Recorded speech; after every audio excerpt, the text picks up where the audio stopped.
Vamos a hablar sobre las facultades del Congreso de la Unión en materia de guerra. Es importante puntualizar dentro de las facultades del Congreso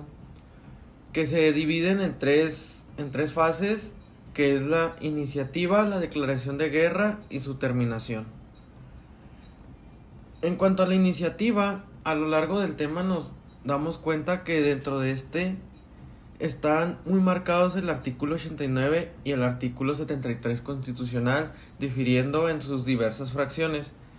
En cuanto a la iniciativa, en el artículo 89, en su fracción octava, nos dice que se pueden declarar la guerra en nombre del país,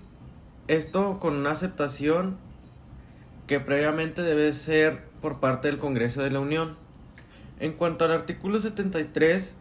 nos dice que el Congreso no puede decretar guerra sin datos que le proporcione el Poder Ejecutivo.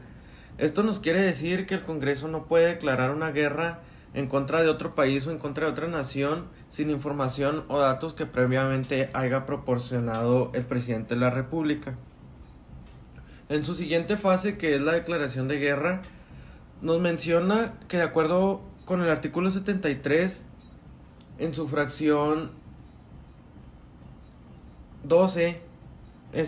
nos menciona que no se puede decretarse o concretarse una declaración de guerra sin datos que haya proporcionado anteriormente el presidente, como ya se ha dicho anteriormente. También el presidente debe tomar en cuenta la seguridad de la nación. Aunque es un poco difícil que México entre en guerras, el presidente debe siempre sobreguardar principalmente la nación y todos los requisitos que esto conlleva para la seguridad nacional. También es importante mencionar que el presidente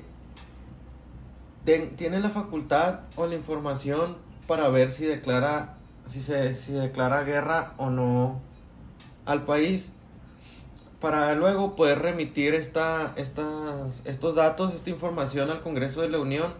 ya que el Congreso de la Unión tiene la única exclusividad para declarar que el país entra en guerra. Al igual que la iniciativa en la declaración de guerra, de acuerdo con el artículo 89 en su fracción octava, para que exista una declaración de guerra debe de existir un decreto o una ley previa que el Congreso de la Unión debe aprobar. Para su tercera etapa, que es la terminación de la guerra, esta debe ser celebrada mediante un tratado que debe emitir el presidente, donde comunique el fin de la guerra, así como los resultados y afectaciones de esta, para luego ser aprobado por el Senado. Todo esto nos quiere decir que el presidente, mediante un comunicado, debe tener debe tener y tomar en cuenta todas las afectaciones, así como los resultados de la guerra, para luego remitirlo al Senado de la República y confirmarlo, aprobarlo y pues para posteriormente ser publicado. Ya como otras partes de apoyo a la guerra, o más bien principales apoyos de la guerra para la guerra, si se llegase a declarar guerra en México, tenemos al ejército, la cual el ejército mexicano, dentro de sus funciones está la de defender la soberanía nacional. Esto es que el ejército mexicano tiene una característica muy especial, que es defender la paz nacional y defender el territorio nacional. Dentro de otros apoyos está lo que es la Guardia Nacional. La Guardia Nacional es un poco similar al ejército, solo que dentro de sus funciones son más funciones más civiles. Para hacer más interesante o para puntualizar un poco más,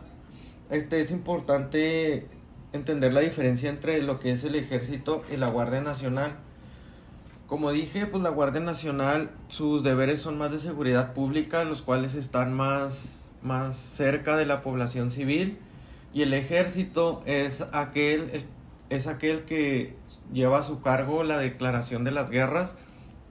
Si México se llegara a declarar en guerra, el ejército principalmente es el órgano encargado de hacer frente, este, cumpliendo con las características o con sus puntos, que es la seguridad, salvaguardar la seguridad nacional,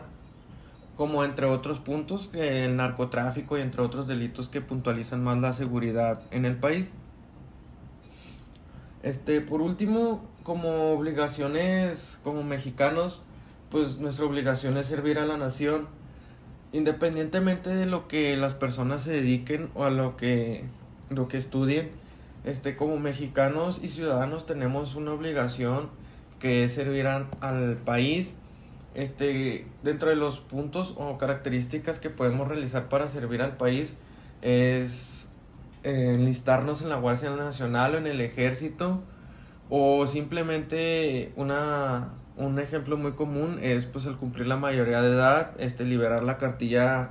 militar, y de esta manera pues tener unos puntos muy importantes para poder defender la independencia, el territorio y otros puntos que nos refiere el artículo 31 en su fracción tercera de la Constitución.